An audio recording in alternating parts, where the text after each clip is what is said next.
जी, मैं ATV news bureau chief Bundelkhand, आप देख रहे हैं एटीवी न्यूज। आज हम आए हैं ललितपुर रामनगर स्थित हाईवे वार्ड नंबर 6। भू माफियाओं के द्वारा एक 5 एकड़ की जमीन पे कब्जा हुआ है और जहां पर फैमिली कोर्ट बन रहा है 2.5 एकड़ में, और ऐसे परिवार की जमीन छुड़ाई गई है जहां देखें आप, ये 10 औरतें हैं, एक भी आदमी इनके परिवार में नहीं है। जी आप बताएं क्या मामला है पूरा। हमारा सर ये मामला है कि हमारे भाइयों का विवाद हुआ था, इसलिए हम लोगों ने न्यायालय से न्याय मांगा था कि हमारा बंटवारा करवा दिया जाए। तो हम लोग कोर्ट में गए, तो कोर्ट में हम दोनों को हटाकर इनने ग्राम सभा दर्ज करा दी। पहले ग्राम सभा दर्ज करा दी, कहने लगे मुकदमा किसने कराई क्या ग्राम सभा दर्ज? अब कोर्ट ने कमिश्नरी में कमिश्नर ने दर्ज कर दी। फिर इसके बाद मुकदमा चलता रहा। इसके बाद इन लोगों ने नगर पालिका से अपने नाम दर्ज कर ली। जी ये जमीन कितनी विरासतन है, कितनी पीढ़ियों से आपके पास है? हमारी 3 पीढ़ी से, हमारे बाप दादा 3-4 पीढ़ी से हमारे पास बंदोबस्त के समय से हमारे पिताजी के, मतलब हमारे परिवार के नाम है। इस जमीन का रकबा कितना है पूरा? लगभग 4 एकड़ 30 डिसमिल। जी जब ये कब्जा हुआ, जब आपने कभी कोई शिकायत की, कहीं शिकायत की? बहुत एसडीएम के पास गए, ऐसा कोई अधिकारी नहीं है जिसके पास हम लोगों ने शिकायत नहीं की, लेकिन कोई सुनाई नहीं। जी स्टे ऑर्डर लाए हैं क्या आप कोर्ट से? हमारा पुराना स्टे ऑर्डर है ना जी, बताएं इनका स्टे ऑर्डर देखें आप। ये मानते नहीं हैं, वो कहते हैं कि वो आपने खतौनी दर्ज क्यों नहीं कराया। तो खतौनी दर्ज हम कराते कि नेकपाल लोग करते खतौनी दर्ज? नेकपाल लोगों ने उल्टी रिपोर्ट लगा कर यहाँ की विवाद हम लोगों से बोला कुछ नहीं हो रहा है, कुछ नहीं हो रहा। हमने सर हमारा विवाद चल रहा है, कोर्ट में चल रहा है। कल कोई विवाद नहीं है तुम्हारा, सरकारी ज़मीन है, इसमें यदि तुम लोग आओगे तो हम तुम लोगों को बंद करा देंगे। तो भैया सरकार से तो हम लड़ नहीं सकते हैं, किससे लड़े? हम तो कोर्ट ही से लड़ेंगे। तो कोर्ट जब हमारा फैसला कर देगा, हाँ जब तक इनको रोकना चाहिए जब तक हमारा कोर्ट से फैसला नहीं आ जाता है। लेखपाल का नाम क्या है जिन्होंने ये हरकत की? रामदीन नेकपाल, इन्हीं ने इस पर पूरी की पूरी रिपोर्ट लगाई है। जी आपने जिलाधिकारी से शिकायत की? हाँ की है। माननीय मुख्यमंत्री के समक्ष माने मामला आपने मुख्यमंत्री के समक्ष नहीं, हम सर पहली बात हम इतने पढ़े लिखे नहीं, हमारे परिवार में कोई, इसलिए हमने कोई शिकायत नहीं की, क्योंकि परिवार में कोई नन्ना के लिए जिया है लोग ये लोग कोई नन्ना। लेकिन जी दीदी आप बताएं क्या मामला है पूरा? पूरा मामला ये है कि ये लोग जबरदस्ती हमारी जमीन पर कब्जा कर रहे हैं। हमारे परिवार में कोई आदमी है नहीं है, ये छोटे छोटे बच्चे हैं, यही है एक परिवार में, और कोई आदमी है नहीं है। मजदूरी कर रहे हैं, और मजदूरी करके हम अपना पेट पाल रहे हैं। हम लोग आए थे मना करने, तो कह रहा तुम लोग हट जाओ वरना बुलडोजर से तुम लोगों को उठवा के जो मकान फेंकवा देंगे। कौन कह रहा था? जे पॉपलिन चलाने वाले आए थे, तो कह रहे ठेकेदार से बात करो, मुझसे कोई बात ना करो। आप कितने सालों से जमीन पर कब्जे माने खेती कर रहे हैं? हम लोग 3 पीढ़ी निकल चुकी, दादाओं की यहीं पे खत्म हुए, ये चबूतरा बने उनके। अगर यहाँ चबूतरा बने हैं तो यहीं पे खत्म हुए ना अभी। जी सरकार ने आपकी जमीन कितनी छुड़ा ली है? 2.5 एकड़। 2.5 एकड़ जमीन छुड़ाई, तो आपने शिकायत की? शिकायत की है, ये सब कागज है, वे लोग कोई मानने ही नहीं कर रहे, और हम लोग इतनी हिम्मत है नहीं है कि लड़ने जाए। अगर यहाँ पे जमीन पर बनेगा तो हम लोग यहीं गड्ढों में मरेंगे। हमारे यहाँ से जमीन नहीं हटना चाहिए, यहाँ पे रोक लगा दी जाए। क्या आपकी जितनी औरतें खड़ी हैं, जो दिखाएं आप, जितनी औरतें खड़ी हैं, परिवार में कोई और पुरुष नहीं है? पुरुष नहीं है सर, बेवा है, छोटे छोटे बच्चे हैं। ये दिखाएं आप, ये छोटे बच्चे हैं, इसका पापा 2 महीने पहले खत्म हुआ है, ये 3 महीने का पेट में छोड़ के गया था। ये छोटा एक इतना सा ये बच्चा है, छोटे छोटे बच्चे हैं, इसका कोई के पति नहीं है। खत्म हो गए कम से कम। वो भी जो छोटे छोटे जो आदमी है, अब आदमी है जो, उनकी तो थोड़ी ना चलेगी। अब तो बच्चे हैं, अभी बड़े बड़े बुजुर्ग थे जो वे टेंशन दोबारा दारू पी के खत्म हो गए। जी आपकी रोजी रोटी फिर कैसे चलेगी? अगर एक रोजी रोटी पे हम लोग मजदूरी करते हैं, रोज कमाते हैं, रोज खाते हैं। अगर आपको न्याय नहीं मिला तो आप क्या करेंगे? हम यहीं मरेंगे, हमारा ये मतलब है यहीं मरेंगे, यहीं पे बच्चों को रखेंगे, चाहे सरकार खाने दे या फिर हम लोग मजदूरी करके खाएं। हमारे यहाँ से हमारी जमीन छोड़ दी जाए।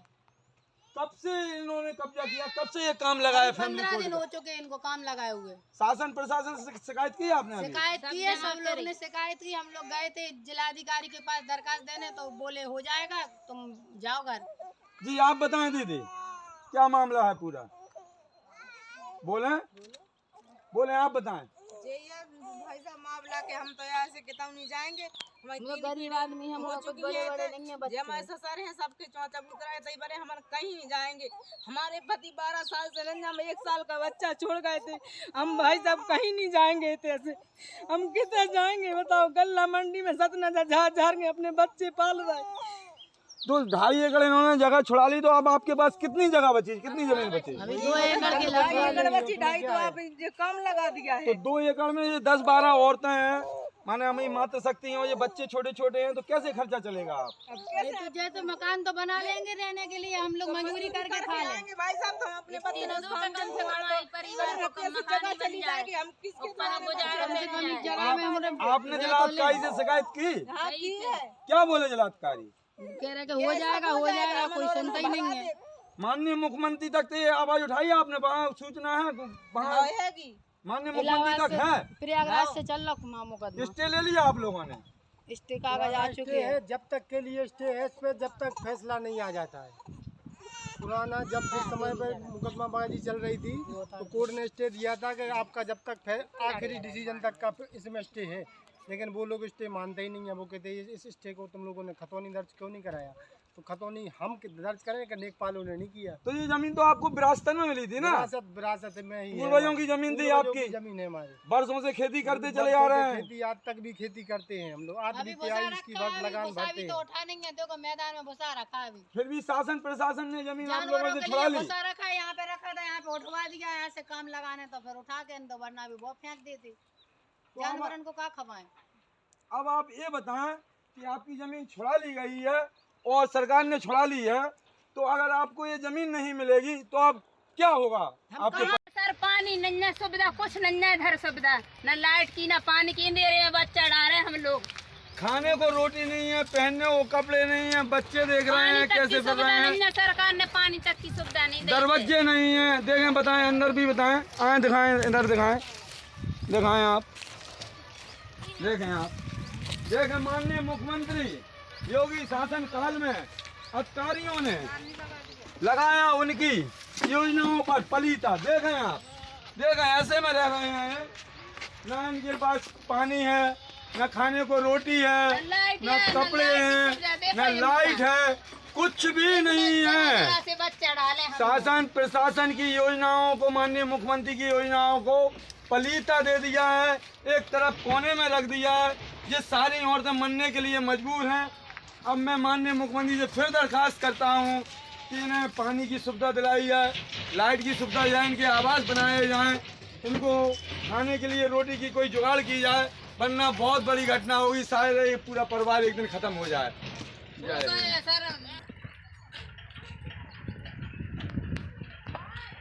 ये भी घर देखें, टूटा फूटा घर,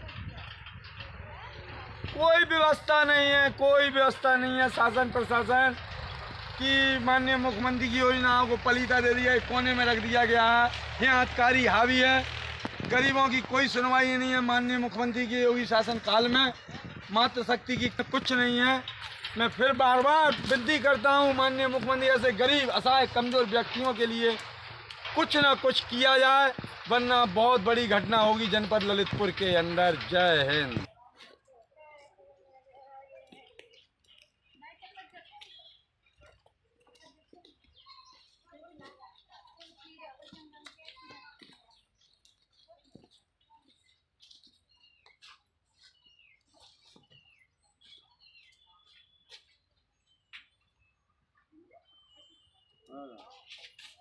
जी देख रहे हैं आप, इनके कच्चे घर, खाने को रोटी नहीं है, पहनने को कपड़े नहीं है, बर्तन भी नहीं है, और पानी की तो कोई व्यवस्था नहीं है। 1 किलोमीटर दूर से लोग पानी लाते हैं, जबकि नमामि गंगे के द्वारा घर घर पानी नल की व्यवस्था की गई है, लेकिन कोई सुनवाई नहीं।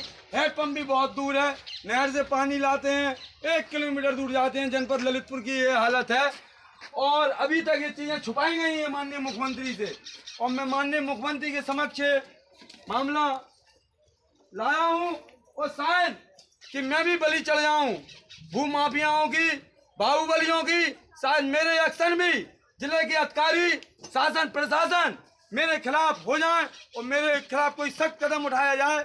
मैं विनती करता हूँ माननीय मुख्यमंत्री से, इन लोगों के लिए मदद की जाए, पानी की व्यवस्था की जाए। 1 किलोमीटर दूर से आदमी नहीं है। और ये देखें, ये बच्चियां बेचारी, इनके घर में एक भी आदमी नहीं है, सिर्फ औरतें हैं। ये देखें, अंदर की हालत दिखाएं, अंदर की हालत दिखाएं, इधर आओ, अंदर की हालत दिखाएं। क्या है इनके पास? बर्तन भी नहीं है, कपड़े भी नहीं है, पानी भी नहीं है। ये कच्चा घर है, झोपड़ी डाले हुए हैं बेचारे। माननीय मुख्यमंत्री के योगी शासन काल में ऐसा केस जो माननीय मुख्यमंत्री के समक्ष, जब उनको भी इनकी इसकी जानकारी नहीं है। जानकारी कैसे होगी? यहाँ के नेता नहीं बताते हैं, यहाँ के शासन प्रशासन आला अधिकारी नहीं बताते हैं, छुपाते हैं। आदमी यहाँ न होगा न लड़का आया न पानी कितनी दूर से लाती हैं आप? ज्यादा नहर के साइड से ले आते 1 किलोमीटर दूर से पानी। यहाँ हैंडपंप भी नहीं है, लाइट भी नहीं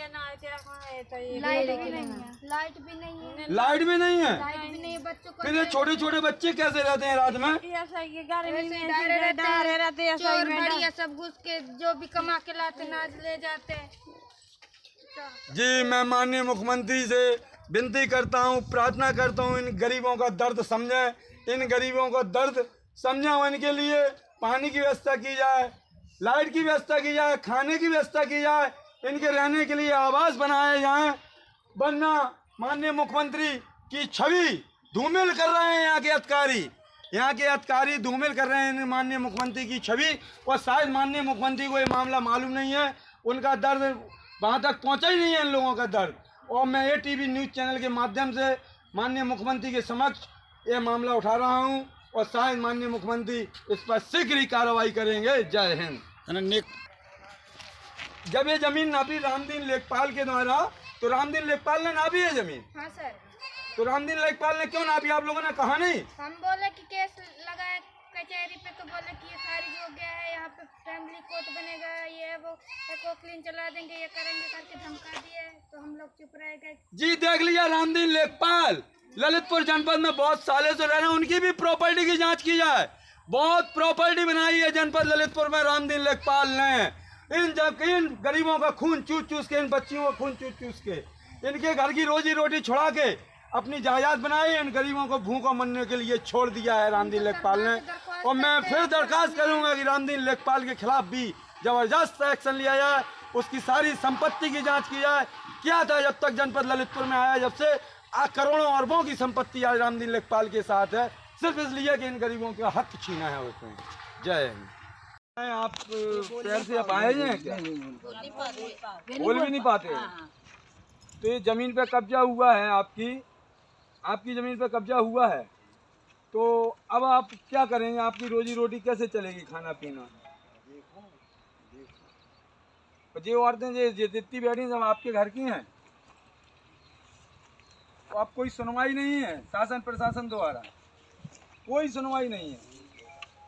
जी, देख लिया आपने, माननीय मुख्यमंत्री दम भरते हैं कि महिलाओं का सम्मान, महिलाओं की सुरक्षा, महिलाओं की ज़मीन पे जो कब्जा किए हैं भूमाफिया, उनके खिलाफ कार्रवाई करूंगा। महिलाओं को मातृ शक्ति को बहुत सम्मान दिलाऊंगा। माननीय मुख्यमंत्री के जितने भी उन्होंने आदेश पारित किए हैं, यहाँ के जिले के जितने भी अधिकारी, लेखपाल, कानूनगो, तहसीलदार, जितने भी हैं, शासन प्रशासन के जितने भी कानून उन्होंने बनाए, जितनी भी सुविधाएं दी हैं, सब एक कोने में रखकर कब्जा कर लिया गया 2.5 एकड़ की ज़मीन पर। ये बैठी हैं, अब ये मरने को तैयार हैं।